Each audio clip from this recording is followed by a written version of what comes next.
Life is hard, and so is getting ahead. In a world where we're always searching for answers, how to lose more weight, how to make more money, how to be more successful, it often turns out that making a few small tweaks in our current strategy are all it would take to get on the right path.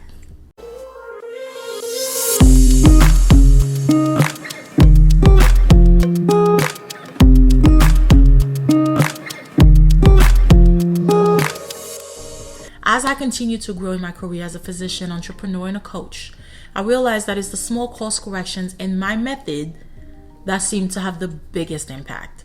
And while hard work is woven into any successful business person's recipe, I've noticed another key ingredient that is also quietly present. Successful people intentionally surround themselves with people who are good for them. Sound selfish? Let me explain.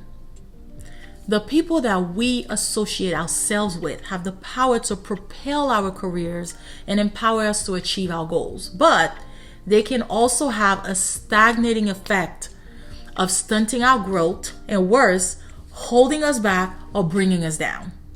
Take a look at the people that are around you and the company you keep. Do they challenge you and uplift you? Is the relationship mentally fulfilling, or is it mentally tasking? Does it make you want to be better and do better? The majority of your inner circle and peers should be in alignment with your goals and dreams and a depiction of who you would like to become. So, surround yourself with positive and uplifting people. The most successful and happy people I know view the world as an opportunity and look at the struggle and hard work as a means to an end, knowing that by getting through it, they will come out stronger.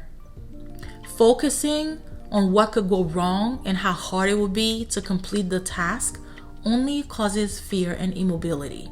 Everything we do in life starts out difficult, but the more we do it, the easier it is to make progress. We all have those people who see everything as a hurdle or can find a downside to any idea. Look at them closely. Those negative Nellies are not growing or expanding their minds when it comes to change and possibility. They are held back by their own beliefs and actions.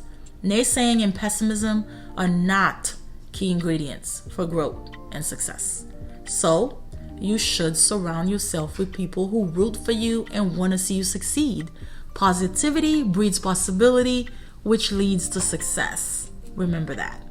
If a relationship is more draining than it is supportive to your greater good, then it's okay to let it go. Relationships like this hold people back from moving forward in life. A key to success is knowing when to cut bait, or at least put much less energy into the effort. This one adjustment of omitting relationships that feel like wasted energy can help you focus your positive energy in a direction of intellectual growth. You'll find that letting go of dead weight relationships is refreshing and makes more time to surround yourself with people who elevate you. I had to let go of some people that I cared for dearly, but their negativity was pulling me down. Do I still love and care for them? Absolutely. But they're not the people I talk to the most, much less the ones I seek advice from.